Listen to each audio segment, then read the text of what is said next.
Kami dari pasukan Hey Camp Pro. Pernah tak anda terfikir bagaimana stem digunakan dalam dunia dandan rambut? Hari ini kami akan tunjukkan bagaimana sains, teknologi, kejuruteraan dan matematik membantu dalam bidang vokasional ini. Dalam bidang dandanan rambut, kita banyak guna sains. Contohnya, pihak shampoo sangat penting jika terlalu berasid. Ia boleh merosakkan rambut. Tapi jika terlalu berakadi, rambut akan kering dan juga rapuh. Seperti ini.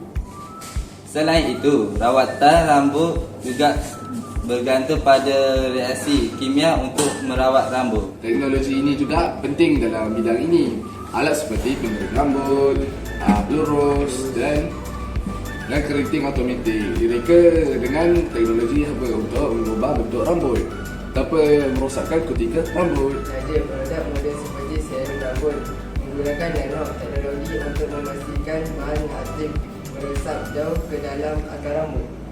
Dalam kejuruteraan, penggunaan curling tong untuk menggulung rambut melibatkan prinsip pindahan haba dan kawalan sudut. Matematik sangat penting dalam bisnes salon.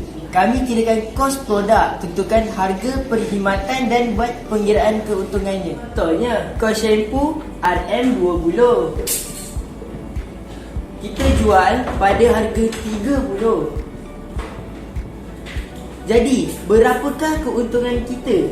10. Ya, betul. Keuntungan kita ialah RM10.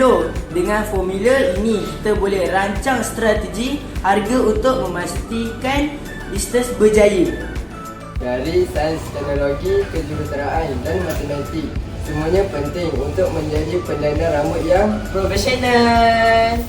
Bidang vokasional juga memerlukan ilmu STEM supaya kita dapat inovasi dan teknik terbaik dalam inovasi ini.